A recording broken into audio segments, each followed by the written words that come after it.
Not enough oxygen to survive up here. ನಮಸ್ಕಾರ ಸ್ನೇಹಿತರೆ. April 28, 1988 ಸರಿಸುಮಾರು 1 ಗಂಟೆ ಮಧ್ಯಾಹ್ನ ಟೈಮಲ್ಲಿ ಹವಾಯ್ ಅನ್ನೋ ಜಾಗದಲ್ಲಿ ಅಲೋಹಾ ಏರ್ಲೈನ್ಸ್ 243 ತನ್ನ ಫ್ಲೈಟ್ನ ಹಾರಾಟ ನಡೆಸಲಿಕ್ಕೆ ಎಲ್ಲಾ ರೀತಿ ಸಿದ್ಧತೆಗಳನ್ನ ನಡೆಸ್ಕೊತಾ ಇರುತ್ತೆ. ಒಂದು ಒಳ್ಳೆ ಕ್ಲಿಯರ್ ವಾತಾವರಣ ಇದ್ದಂತ ದಿನ, ಫ್ಲೈಟ್ ಹಾರಾಟ ಮಾಡಲಿಕ್ಕೆ ಬೇಕಾದಂತ ಸೂಕ್ತವಾದ ವೆದರ್ ಕೂಡ ಇತ್ತು. ಇಲ್ಲಿ ತುಂಬಾ ಜನ ಅವರ ರಜಾದಿಗಳನ್ನ ಕಳೆಯಕ್ಕೆ ಅಂತ ಬಂದಿರ್ತಾರೆ. ಇನ್ ಕೇಸ್ ನಿಮ್ಗೆ ಈ ಜಾಗ ಗೊತ್ತಿಲ್ಲ ಅಂತ ತಿಳಿಸ್ಕೊಡ್ತೀನಿ. ಇದು ಸಣ್ಣ ಸಣ್ಣ ದ್ವೀಪಗಳಿಂದ ಕೂಡಿದ್ದು ಪೆಸಿಫಿಕ್ ಮಹಾಸಾಗರದ ಮಧ್ಯೆ ಇದೆ. ಹಾಗೆ ಇದು ಅಮೆರಿಕಕ್ಕೆ ಕೂಡ ಸೇರಿದ್ದು. ಇದು ಒಂದು ಬ್ಯೂಟಿಫುಲ್ ಆಗಿರೋ ಐಲ್ಯಾಂಡ್. ಇದರ ರಾಜಧಾನಿ ಬಂದು ಹೊನೊಲುಲು. ಈ ಫ್ಲೈಟ್ ಆಕ್ಚುಲ್ ಆಗಿ ಹಿಲೋ ಇಂದ ಹೊನೊಲುಲುಗೆ ಹೋಗ್ತಾ ಇತ್ತು. ಇದು ಟ್ರಾವೆಲ್ ಟೈಮ್ ತುಂಬಾ ಜಾಸ್ತಿ ಏನಿಲ್ಲ, ಜಸ್ಟ್ 35 ಮಿನಿಟ್ಸ್ ಅಷ್ಟೇ. ಅಲೋಹಾ ಏರ್ಲೈನ್ಸ್ ಇಂದ ಲೋಕಲ್ ಏರ್ಲೈನ್ಸ್ ಆಗಿದ್ರಿಂದ ಸಣ್ಣ ಪುಟ್ಟ ಐಲ್ಯಾಂಡ್ ಗಳಿಗೆ ಇದು ಕನೆಕ್ಟಿಂಗ್ ಫ್ಲೈಟ್ ತರ ಕೆಲಸ ಕೂಡ ಮಾಡ್ತಾ ಇತ್ತು. ಸೊ ಇದು ಟ್ರಾವೆಲ್ ಟೈಮ್ ತುಂಬಾ ಕಡಿಮೆ ಇದ್ರಿಂದ ಬೆಳಗಿಂದ ಅಷ್ಟೊತ್ತಿಗಾಗಲೇ ಇದು 8 ಬಾರಿ ಟ್ರಾವೆಲ್ ಮಾಡಿತ್ತು. 3 ಡಿಫ್ರೆಂಟ್ ಪ್ಲೇಸ್ ಗಳಿಗೆ ಹೋಗಿ ಕೂಡ ಬಂದಿತ್ತು. ಈ ರೀತಿ ಒಂದೇ ದಿವಸದಲ್ಲಿ ಇಷ್ಟೊಂದ್ ಸರಿ ಟ್ರಾವೆಲ್ ಮಾಡೋದು ಈ ಫ್ಲೈಟ್ಗೆ ಹೊಸೇನಾಗಿರಲಿಲ್ಲ. ಇದು ರೆಗ್ಯುಲರ್ ಆಗಿ ನಡೀತಾ ಬರ್ತಾ ಇತ್ತು. ಅವತ್ತು ಕೂಡ ಎಲ್ಲರೂ ಪ್ಯಾಸೆಂಜರ್ ಬೋರ್ಡಿಂಗ್ ಆಗ್ತಾರೆ, ಡೋರ್ ಕ್ಲೋಸ್ ಆಗುತ್ತೆ. ಕರೆಕ್ಟ್ ಆಗಿ ಮಧ್ಯಾಹ್ನ 1:25 ಸಮಯದಲ್ಲಿ ಫ್ಲೈಟ್ ಟೇಕ್ ಆಫ್ ಆಗಿ ಅದರ ಹಾರಾಟನ ಶುರು ಮಾಡುತ್ತೆ. ಆದ್ರೆ ಇಲ್ಲಿ ಒಂದೇ ಒಂದು ಅನ್ಯೂಶುವಲ್ ಘಟನೆ ನಡೆಯುತ್ತೆ. ಏನಂದ್ರೆ, ಒಬ್ರು ಪ್ಯಾಸೆಂಜರ್ ಬೋರ್ಡಿಂಗ್ ಆಗೋದ್ರಿಂದ ಮುಂಚೆ ಡೋರ್ನ ಬಲಭಾಗದಲ್ಲಿ ಒಂದು ಕ್ರ್ಯಾಕ್ ನ ಗಮನಿಸ್ತಾರೆ. ಸೊ ಇದನ್ನ ಯಾರ ಹತ್ರನೂ ಹೇಳ್ಕೊಳ್ಳಲ್ಲ. ಇಷ್ಟು ದೊಡ್ಡ ರೆಪ್ಯುಟೇಷನ್ ಇರುವಂತ ಏರ್ಲೈನ್ಸ್, ಹಾಗೆ ರೆಗ್ಯುಲರ್ ಆಗಿ ಇದ್ರ ಇನ್ಸ್ಪೆಕ್ಷನ್ ನಡೀತಾ ಇರುತ್ತೆ. ಸೊ ಹಾಗಾಗಿ ಇದೆಲ್ಲ ಸಣ್ಣ ಪುಟ್ಟ ಪ್ರಾಬ್ಲಮ್ ಇರ್ಬೋದು ಅಂತ ಇದನ್ನ ಯಾರ ಹತ್ರನೂ ಶೇರ್ ಮಾಡ್ಕೊಳ್ತಾನೆ ಹಾಗೆ ಸೀಟಲ್ಲಿ ಹೋಗಿ ಕೂತ್ಕೋತಾರೆ. ಇದೊಂದು ಸಣ್ಣ ಮಿಸ್ಟೇಕ್ ಮುಂದೆ ದೊಡ್ಡ ಅನಾಹುತಕ್ಕೆ ಕಾರಣ ಆಗುತ್ತೆ ಅಂತ ಯಾರು ಕೂಡ ಊಹೆ ಮಾಡಲಿಕ್ಕೆ ಸಾಧ್ಯ ಇರಲಿಲ್ಲ. ಈ ಫ್ಲೈಟ್ ಹಾರಾಟ ಶುರು ಮಾಡಿ 10 ರಿಂದ 15 ನಿಮಿಷ ಆಗುತ್ತೆ. ಏರ್ ಹೋಸ್ಟೆಸ್ಗಳು ಪ್ಯಾಸೆಂಜರ್ಗೆ ಡ್ರಿಂಕ್ಸ್ ನ ಸಪ್ಲೈ ಮಾಡೋದಕ್ಕಿಂತ ತರ್ತಾರೆ. ಸೀಟ್ ಬೆಲ್ಟ್ ಸೈನೇಜಸ್ ಇನ್ನೂ ಕೂಡ ಹೋಗಿರಲ್ಲ. ಯಾವಾಗ ಈ ಫ್ಲೈಟ್ ಕ್ರೂಸಿಂಗ್ ಆಲ್ಟಿಟ್ಯೂಡ್ ನ ತಲುಪುತ್ತೋ ಆಗ ಮಾತ್ರ ಈ ಸೀಟ್ ಬೆಲ್ಟ್ ಸೈನೇಜಸ್ ಹೋಗುತ್ತೆ. ಸೊ ಆಗ ಸೀಟ್ ಬೆಲ್ಟ್ ತೆಗೆದು ಆರಾಮಾಗಿ ಕುತ್ಕೋಬಹುದು. ಸೊ ಈ ಫ್ಲೈಟ್ ನ ಕ್ರೂಸಿಂಗ್ ಆಲ್ಟಿಟ್ಯೂಡ್ ಬಂದು 24,000 ಅಡಿ ಆಗಿರುತ್ತೆ. ಈ ಫ್ಲೈಟ್ ನಲ್ಲಿ 5 ಕ್ರೂ ಮೆಂಬರ್ಸ್ ಇರ್ತಾರೆ. 2 ಪೈಲಟ್ ಹಾಗೆ 3 ಏರ್ ಹೋಸ್ಟೆಸ್ಗಳು ಹಾಗೆ 90 ಜನ ಪ್ಯಾಸೆಂಜರ್ಗಳು ಟ್ರಾವೆಲ್ ಮಾಡ್ತಾ ಇರ್ತಾರೆ. ಯಾವಾಗ ಫ್ಲೈಟ್ ಇದು ಕ್ರೂಸಿಂಗ್ ಆಲ್ಟಿಟ್ಯೂಡ್ ತಲುಪುತ್ತೋ ಜೋರಾದಂತ ಒಂದು ಸೌಂಡ್ ಕೇಳುತ್ತೆ.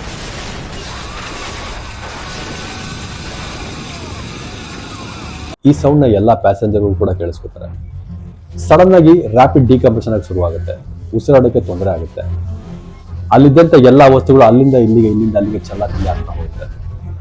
1 ನಿಮಿಷ ಪ್ಯಾಸೆಂಜರ್ಗಳಿಗೆ ಏನಾಗ್ತದೆ ಅಂತಾನೆ ಗೊತ್ತಾಗೋದಿಲ್ಲ. ಕೆಲವೊಂದು ಪ್ರಯಾಣಿಕರು ಗಮನಿಸ್ತಾರೆ, ಅವರ ಅಕ್ಕಪಕ್ಕ ಹಾಗೆ ಮೇಲಿನ ಫ್ಲೈಟ್ ನ ಭಾಗ ಮಾಯವಾಗಿರುತ್ತೆ.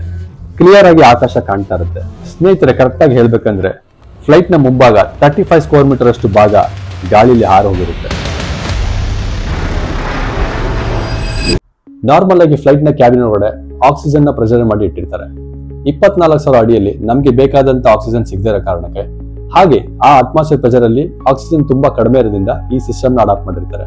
ಇದೇ ಕಾರಣಕ್ಕೆ ಫ್ಲೈಟ್ ಒಳಗಡೆ ಪ್ರೆಷರ್ ಸಿಸ್ಟಮ್ ರೆಗ್ಯುಲರ್ ಆಗಿ ಆಕ್ಸಿಜನ್ ನ ಪಂಪ್ ಮಾಡ್ತಾ ರೆಗ್ಯುಲೇಟ್ ಮಾಡ್ತಾ ಇರುತ್ತೆ. ಈ ಸಿಸ್ಟಮ್ ಏನಾದ್ರೂ ಕೈ ಕೊಟ್ರೆ ಅದೇ ಸಮಯದಲ್ಲಿ 24,000 ಅಡಿಯಲ್ಲಿ ಫ್ಲೈಟ್ ಹಾರಾಟ ನಡೆಸ್ತಾ ಇದ್ರೆ ಎಮರ್ಜೆನ್ಸಿ ಮಾಸ್ಕ್ ಸಡನ್ ಆಗಿ ಕೆಳಗಡೆ ಬರುತ್ತೆ. ಯೂಶುವಲ್ ಆಗಿ ನೀವು ಕೇಳಿಸ್ಕೊಂಡಿರ್ಬೋದು, ಫ್ಲೈಟ್ ಟೇಕ್ ಆಫ್ ಆಗೋ ಮುಂಚೆ ಏರ್ ಹೋಸ್ಟೆಸ್ಗಳು ಅನೌನ್ಸ್ ಮಾಡ್ತಾರೆ, in the event of loss of cabin pressure oxygen mask will be drop ಅಂತ.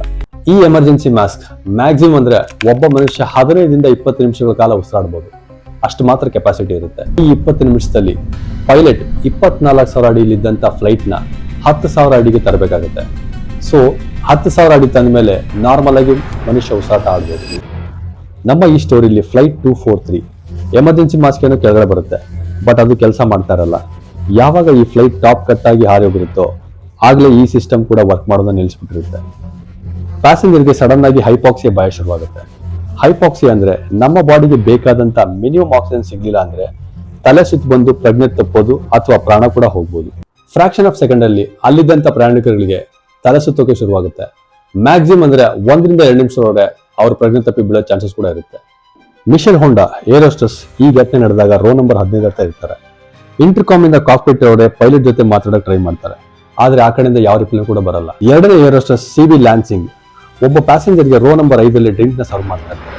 ಆದ್ರೆ ಯಾವಾಗ ಟಾಪ್ ಕಟ್ ಆಗಿ ಹಾರೋಗಿರುತ್ತೋ ದುರಾದೃಷ್ಟವಶಾತ್ ಅವರು ಕೂಡ ಇದ್ರ ಜೊತೆ ಹಾರೋಗಿರ್ತಾರೆ.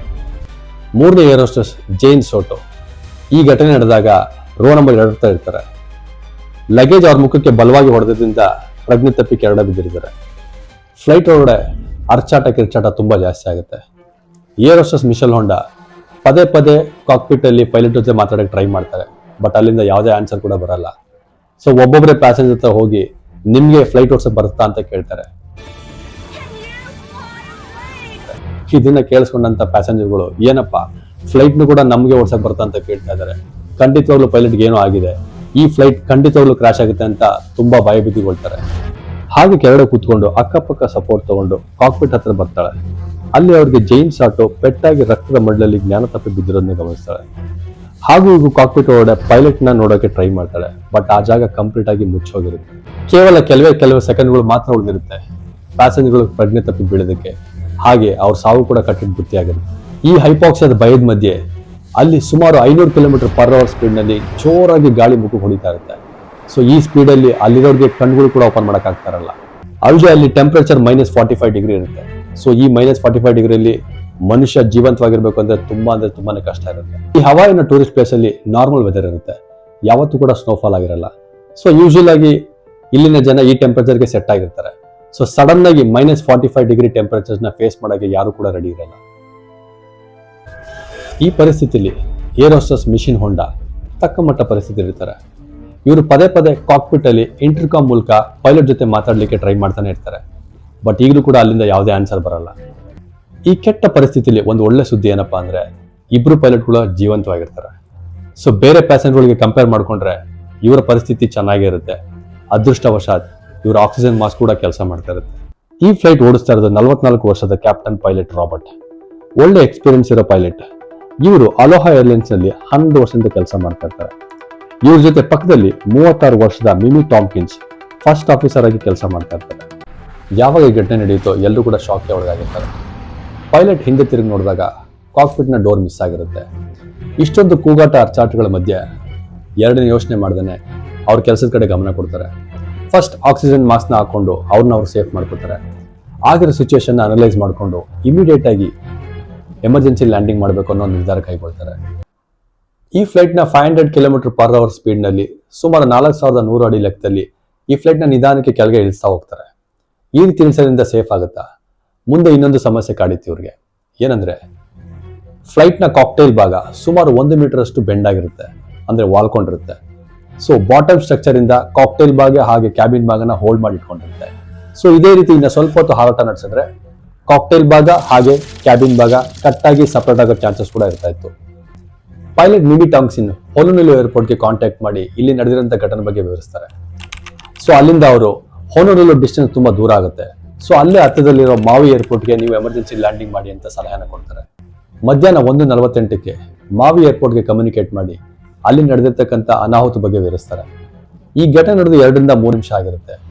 ಅಷ್ಟೊತ್ತಿಗಾಗಲೇ ಫ್ಲೈಟ್ ನ 14,000 ಅಡಿ ಲೆವೆಲ್ಗೆ ತಂದಿರ್ತಾರೆ. ಸೊ ಈ 14,000 ಅಡಿ ಲೆವೆಲ್ ಅಲ್ಲಿ ಉಸಿರಾಟ ಆಡೋದಕ್ಕೆ ಏನು ತೊಂದರೆ ಆಗ್ತಾರಲ್ಲ, ಹಾಗೆ ಪ್ರಜ್ಞೆ ತಪ್ಪಿ ಬೀಳೋದ್ರಿಂದ ತಪ್ಪಿಸ್ಕೊಂಡಿರ್ತಾರೆ. ಸೊ ಅಷ್ಟೊತ್ತಿಗಾಗಲೇ ಹೈಪಾಕ್ಸಿಯಾ ಅನ್ನೋ ಭಯ ಕೂಡ ದೂರ ಆಗಿರುತ್ತೆ.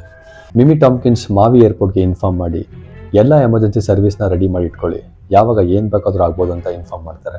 ಅಲ್ಲಿದ್ದಂಥ ಎಲ್ಲ ರೆಸ್ಕ್ಯೂ ಫೈರ್ ಫೈಟರ್ ಹಾಗೆ ವೆಹಿಕಲ್ಗಳು ರನ್ವೇ ಹತ್ರ ಬಂದು ರೆಡಿ ಇರ್ತಾರೆ. ಪ್ರತಿಯೊಬ್ಬರು ಫ್ಲೈಟ್ ಲ್ಯಾಂಡ್ ಆಗೋದನ್ನ ವೆಯ್ಟ್ ಮಾಡ್ತಾ ಇರ್ತಾರೆ. ಮತ್ತೆ 2 ನಿಮಿಷದಲ್ಲಿ ಫ್ಲೈಟ್ 10,000 ಅಡಿನ ತಲುಪುತ್ತೆ. ಇಷ್ಟೊತ್ತು ಆಗಿರೋದು ಸಾಲದು ಅಂತ ಮುಂದೆ ಇನ್ನೊಂದು ದೊಡ್ಡ ಪ್ರಾಬ್ಲಮ್ ಇರುತ್ತೆ. ಕರೆಕ್ಟಾಗಿ ಫ್ಲೈಟ್ ಎದುರುಗಡೆ 10,000 ಅಡಿ ಹೈಟ್ನ 2 ದೊಡ್ಡ ಬೆಟ್ಟ ಅಡ್ಡ ಇರುತ್ತೆ. ಬೆಟ್ಟದ ಹೆಸರು ಹಾಲಿಯಾ ಕಾಲಾ ಸಮ್ಮಿಟ್. ಈ 10,000 ಅಡಿ ಇರ್ತಕ್ಕಂಥ ಬೆಟ್ಟ ಮಾವಿ ಏರ್ಪೋರ್ಟ್ ಹಾಗೆ ಫ್ಲೈಟ್ನ ಮಧ್ಯಭಾಗದಲ್ಲಿ ಕರೆಕ್ಟ್ ಆಗಿರುತ್ತೆ. ಸೊ ಪೈಲಟ್ ರಾಬರ್ಟ್ ಫ್ಲೈಟ್ನ ಸ್ಪೀಡ್ನ ಕಡಿಮೆ ಮಾಡ್ತಾ ಹೋಗ್ತಾರೆ. 200 ರಿಂದ 180, 180 ರಿಂದ 170, 170 ರಿಂದ 160. ಸೊ ಇದೇ ರೀತಿ ಫ್ಲೈಟ್ನ ಸ್ಪೀಡ್ನ ಕಡಿಮೆ ಮಾಡ್ತಾ ಹೋಗ್ತಾರೆ. ಅವ್ರಿಗೆ ಎಷ್ಟು ಸಾಧ್ಯವಾಗುತ್ತೋ ಅಷ್ಟು ಸ್ಪೀಡ್ನ ಕಡಿಮೆ ಮಾಡ್ತಾ ಹೋಗ್ತಾರೆ. ಇದಕ್ಕಿಂತ ಸ್ಪೀಡ್ ಏನಾದ್ರು ಕಡಿಮೆ ಮಾಡಿದ್ರೆ ಫ್ಲೈಟ್ ಬ್ಯಾಲೆನ್ಸ್ ತಪ್ಪೋ ಚಾನ್ಸಸ್ ಕೂಡ ಇರ್ತಾ ಇತ್ತು. ಸೊ 170 ಸ್ಪೀಡ್ನ ಮೇಂಟೈನ್ ಮಾಡ್ತಾ ಮಾಡ್ತಾ ಸಕ್ಸಸ್ ಆಗಿ ಈ ಬೆಟ್ಟಗಳ ಮಧ್ಯೆ ಸೇಫ್ ಆಗಿ ಫ್ಲೈಟ್ನ ಹಾರಾಟ ಮಾಡ್ಕೊಂಡು ಮುಂದೆ ಬರ್ತಾರೆ. ಅಷ್ಟೊತ್ತಿಗಾಗಲೇ ಎಲ್ಲ ಪ್ಯಾಸೆಂಜರ್ಗಳಿಗೂ ಗೊತ್ತಾಗಿರುತ್ತೆ ನಮ್ಮ ಫ್ಲೈಟಲ್ಲಿ ಪೈಲಟ್ ಜೀವಂತವಾಗಿದ್ದಾರೆ ಅಂತ. ಅಲ್ಲದೆ ಫ್ಲೈಟ್ನ ಕರೆಕ್ಟಾಗಿ ಓಡಿಸ್ತಾ ಇದ್ದಾರೆ ಅಂತ ಗೊತ್ತಾಗಿರುತ್ತೆ. ಫ್ಲೈಟ್ ರನ್ವೇಗೆ ಹತ್ತಿರ ಆಗ್ತಾ ಇದ್ದಾಗೆ ಮಿಮಿ ಟಾಮ್ಕಿನ್ಸ್ ಲ್ಯಾಂಡಿಂಗ್ ಗೇರ್ನ ಕೆಳಗಡೆ ತರ್ತಾರೆ. ಫ್ಲೈಟ್ನಲ್ಲಿ 3 ಸೆಟ್ಸ್ ಆಫ್ ವೀಲ್ ಇರುತ್ತೆ, 2 ಬ್ಯಾಕ್ ಸೈಡ್ ಹಾಗೆ 1 ಫ್ರಂಟ್ ಸೈಡ್. ಬ್ಯಾಕ್ ಸೈಡ್ ವೀಲ್ನ ಮೇನ್ ಗೇರ್ ಅಂತ ಕರೀತಾರೆ. ಬ್ಯಾಕ್ ಸೈಡ್ ವೀಲ್ ಸಕ್ಸಸ್ಫುಲ್ ಆಗಿ ಓಪನ್ ಆಗುತ್ತೆ, ಹಾಗೆ ಇಂಡಿಕೇಟರ್ನಲ್ಲಿ ಕೂಡ ತೋರಿಸ್ತಾ ಇರುತ್ತೆ. ಫ್ರಂಟ್ ಸೈಡ್ ವೀಲ್ನ ನೋಸ್ ಗೇರ್ ಅಂತ ಕರೀತಾರೆ. ವಿಪರ್ಯಾಸ ಅಂದರೆ ಫ್ರಂಟ್ ವೀಲ್ ಓಪನ್ ಆಗ್ತಾ ಇರಲ್ಲ. ಟೆಕ್ನಿಕಲಿ ಹೇಳೋದಾದ್ರೆ ಫ್ರಂಟ್ ವೀಲ್ ಓಪನ್ ಆಗದೇನೆ ಫ್ಲೈಟ್ನ ಲ್ಯಾಂಡ್ ಮಾಡೋದು ಅಷ್ಟು ಕಷ್ಟ ಏನಲ್ಲ. ಸೊ ಈ ಥರ ಲ್ಯಾಂಡಿಂಗ್ನ ಬೆಲ್ಲಿ ಲ್ಯಾಂಡಿಂಗ್ ಅಂತ ಕರೀತಾರೆ. ಎಷ್ಟೊಂದು ಎಮರ್ಜೆನ್ಸಿ ಕೇಸ್ಗಳಲ್ಲಿ ಫ್ರಂಟ್ ವೀಲ್ ಓಪನ್ ಆಗದೇನೆ ಲ್ಯಾಂಡಿಂಗ್ನ ಸಕ್ಸಸ್ಫುಲ್ ಆಗಿ ಮಾಡಿರೋಂಥ ಎಕ್ಸಾಂಪಲ್ ಕೂಡ ಇದೆ. ಈ ಸ್ಟೇಜ್ನಲ್ಲಿ ಫ್ಲೈಟ್ನ ಭಾಗ ಆಲ್ರೆಡಿ ಕಟ್ ಆಗಿರೋದ್ರಿಂದ ಫ್ಲೈಟ್ ವೀಕ್ ಆಗಿರುತ್ತೆ. ಇನ್ ಕೇಸ್ ಬೆಲ್ಲಿ ಲ್ಯಾಂಡಿಂಗ್ ಏನಾರು ಮಾಡಿದ್ರೆ ಫ್ಲೈಟ್ ಖಂಡಿತವಾಗ್ಲೂ ಕ್ರಾಶ್ ಆಗುತ್ತೆ ಅನ್ನೋ ಚಿಂತೆ ಪೈಲಟ್ಗೆ ಬಂದಿರುತ್ತೆ. ಅಲ್ಲದೆ ಫ್ಯೂಯಲ್ ಟ್ಯಾಂಕ್ ಏನಾದ್ರು ಡ್ಯಾಮೇಜ್ ಆದರೆ ಖಂಡಿತವಾಗ್ಲೂ ಫ್ಲೈಟ್ ಬ್ಲಾಸ್ಟ್ ಆಗುತ್ತೆ ಅನ್ನೋ ಚಿಂತೆ ಕೂಡ ಬಂದಿರುತ್ತೆ. And the condition it was in was that he didn't have a nose gear, because when the nose touched down on the runway, it would have broken the airplane apart, therefore breaking probably the fuel tanks apart, which could lead to a very dramatic fire and ಆದರೆ ಪೈಲಟ್ಗಳಿಗೆ ಇದನ್ನ ಬಿಟ್ಟು ಬೇರೆ option ಇಲ್ಲ. ಏನಾದರೂ ಆಗಲಿ ಸರಿ, landing ಮಾಡಲೇಬೇಕು ಅಂತ ಡಿಸೈಡ್ ಮಾಡ್ತಾರೆ. ಇನ್ನೇನು ಫ್ಲೈಟ್ ರನ್ವೇಗೆ ಹತ್ತಿರ ಆಗ್ತಾ ಇದ್ದಾಗೆ ಎಲ್ಲ ಪ್ರಯಾಣಿಕರು ರೆಡಿ ಆಗ್ತಾರೆ. ದೇವರಲ್ಲಿ ಕೇಳ್ಕೊತಾರೆ ನಮ್ಮ ಜೀವಕ್ಕೆ ಏನು ಆಗದೆ ಇರಲಿ ಅಂತ. ಹಾಗೆ ಒಬ್ರನ್ನೊಬ್ರು ತಪ್ಕೋತಾರೆ. ಫ್ಲೈಟ್ ಇನ್ನೇನು ಕೆಳಗೆ ಇಳಿತಾ ಇದ್ದಾಗೆ ರೈಟ್ ಇಂದ ಲೆಫ್ಟ್ಗೆ, ಲೆಫ್ಟ್ ಇಂದ ರೈಟ್ಗೆ ಫ್ಲೈಟ್ ಶೇಕ್ ಆಗ್ತಾ ಹೋಗುತ್ತೆ. So left engine already fail ಆಗಿರೋದನ್ನ ಪೈಲಟ್ ಗಮನಿಸ್ತಾರೆ. ಸೊ ಇಂಜಿನ್ನ ಮ್ಯಾನ್ಯಲ್ ಆಗಿ ರೀಸ್ಟಾರ್ಟ್ ಮಾಡೋಕ್ಕೂ ಕೂಡ ಟ್ರೈ ಮಾಡ್ತಾರೆ. ಬಟ್ ಅಲ್ಲೂ ಕೂಡ ಅವರ ಪ್ರಯತ್ನ ವಿಫಲ ಆಗುತ್ತೆ. ಇನ್ನೊಂದು ಕಡೆ ರನ್ವೇಯಲ್ಲಿ ಎಲ್ಲ ರೀತಿ ರೆಸ್ಕ್ಯೂ ವಾಹನಗಳು, ಆಂಬ್ಯುಲೆನ್ಸ್ಗಳು ಹಾಗೆ ಫೈರ್ ಫೈಟರ್ಗಳು ವೆಯ್ಟ್ ಮಾಡ್ತಾ ಇರ್ತಾರೆ. ಸೊ ಮುಂದೆ ಆಗೋ ಅನಾಹುತನ ಎಷ್ಟು ಮಟ್ಟಿಗೆ ಸಾಧ್ಯವಾಗುತ್ತೋ ಅಷ್ಟು ಮಟ್ಟಿಗೆ ಕಡಿಮೆ ಮಾಡಲಿಕ್ಕೆ ಅಷ್ಟೊತ್ತಿಗಾಗಲೇ ಪೈಲಟ್ಗಳು ಕೂಡ ಇನ್ಫಾರ್ಮ್ ಮಾಡಿರ್ತಾರೆ. ನಿಮ್ಮ ಹತ್ರ ಎಷ್ಟು ರೆಸ್ಕ್ಯೂ ವಾಹನಗಳಿದೆಯೋ ಅಷ್ಟನ್ನು ತಂದು ನಿಲ್ಲಿಸ್ಕೊಳ್ಳಿ, ನಮಗೆ ಖಂಡಿತವಾಗ್ಲೂ ಅದೆಲ್ಲದೂ ಉಪಯೋಗ ಬರುತ್ತೆ, ವೆಯ್ಟ್ ಮಾಡ್ತಾರೆ ಅಂತ ಇನ್ಫಾರ್ಮ್ ಮಾಡಿರ್ತಾರೆ. ಇದೇ ಸಮಯದಲ್ಲಿ ರನ್ವೇಯಲ್ಲಿ ನಿಂತಿದ್ದಂಥ ಒಬ್ಬ ಫೈರ್ ಫೈಟರ್ ಬೈನಾಕ್ಯುಲರ್ ಸಹಾಯದಿಂದ ಫ್ಲೈಟ್ ಎಲ್ಲಿ ಬರ್ತಾ ಇದೆ ಅಂತ ನೋಡ್ತಾ ಇರ್ತಾರೆ. ಅವರು ಗಮನಿಸಿದ್ದೇನೆಂದರೆ ಫ್ರಂಟ್ ವೀಲ್ ಆಲ್ರೆಡಿ ಓಪನ್ ಆಗಿರುತ್ತೆ. ಇಮಿಡಿಯೇಟ್ ಆಗಿ ಪೈಲಟ್ಗೆ ಇನ್ಫಾರ್ಮ್ ಮಾಡ್ತಾರೆ, ಫ್ರಂಟ್ ವೀಲ್ ಆಲ್ರೆಡಿ ಓಪನ್ ಆಗಿದೆ, ಬೆಲ್ಲಿ ಲ್ಯಾಂಡಿಂಗ್ನ ನೆಸೆಸಿಟಿ ಇಲ್ಲ ಅಂತ ತಿಳಿಸ್ತಾರೆ. ಸೊ ಇದನ್ನು ಕೇಳಿಸ್ಕೊಂಡಂಥ ಪೈಲಟ್ ತುಂಬ ಅಂದರೆ ತುಂಬ ಖುಷಿ ಪಡ್ತಾರೆ. ಹೋದ ಜೀವ ವಾಪಸ್ ಬಂದು ಅಂತ ಅಂದ್ಕೊಂಡು ಫ್ಲೈಟ್ನ ಇಳಿಸೋದಕ್ಕೆ ಎಲ್ಲ ಥರದ ಸಿದ್ಧತೆ ನಡೆಸ್ಕೊತಾರೆ. ಸೊ ಫೈನಲಿ 1:58ಕ್ಕೆ ಅಲೋಹಾ ಏರ್ಲೈನ್ಸ್ ಫ್ಲೈಟ್ ನಂಬರ್ 243 ರನ್ವೇನ ಟಚ್ ಮಾಡ್ತಾರೆ. ಪೈಲಟ್ಗಳು ಬ್ರೇಕ್ನ ಅಪ್ಲೈ ಮಾಡಿ ಇಂಜಿನ್ ನಂಬರ್ 2 ಥ್ರಸ್ಟ್ ಲಿವರ್ ಕೂಡ ಓಪನ್ ಮಾಡ್ತಾರೆ. ಸೊ ನಿಧಾನವಾಗಿ ಫ್ಲೈಟ್ ಬಂದು ಸಕ್ಸಸ್ಫುಲ್ ಆಗಿ ಲ್ಯಾಂಡ್ ಆಗುತ್ತೆ. ಫ್ಲೈಟ್ ನಿಲ್ತಿದ್ದಾಗೆ ಎಲ್ಲ ಫೈರ್ ಫೈಟರ್ಸ್ಗಳು ಸುರಕ್ಷಿತವಾಗಿ ಪ್ರಯಾಣಿಕರನ್ನ ಫ್ಲೈಟಿಂದ ಆಚೆ ಕರ್ಕೊಂಡ್ ಬರ್ತಾರೆ.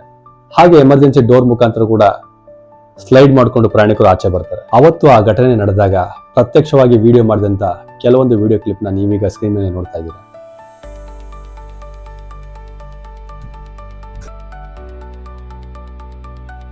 ಎಲ್ಲ ಪ್ಯಾಸೆಂಜರ್ಗಳು ಕೂಡ ಪೈಲಟ್ ಹತ್ರ ಬಂದು ನಿಮ್ಮಿಂದ ನಮ್ಮ ಪ್ರಾಣ ಉಳಿತು ಅಂತ ಥ್ಯಾಂಕ್ ಯೂನ ಹೇಳ್ತಾ ಇದ್ರು. ಆಲ್ಮೋಸ್ಟ್ ಎಲ್ಲ ಪ್ರಯಾಣಿಕರುಗಳು ಕೂಡ ಸೇಫ್ ಆಗಿದ್ರು. ಅದರಲ್ಲಿ ಕೆಲವರಿಗೆ ಮಾತ್ರ ಗಂಭೀರವಾದಂಥ ಗಾಯಗಳಾಗಿತ್ತು. ಸೀಟ್ ನಂಬರ್ 5 ನಲ್ಲಿ ಕೂತಿದ್ದಂಥ 84 ವರ್ಷದ ಮಹಿಳೆಗೆ ಸೀರಿಯಸ್ ಆಗಿ ಇಂಜುರಿ ಆಗಿರುತ್ತೆ. ಅವರ ತಲೆಬುರುಡೆಗೆ ಫ್ರಾಕ್ಚರ್ ಆಗಿರುತ್ತೆ. ಹಾಗೆ 6A ಸೀಟ್ ನಲ್ಲಿ ಕೂತಿದ್ದಂಥ ಪ್ಯಾಸೆಂಜರ್ಗೆ ರೈಟ್ ಹ್ಯಾಂಡ್ ಫ್ರಾಕ್ಚರ್ ಆಗಿರುತ್ತೆ.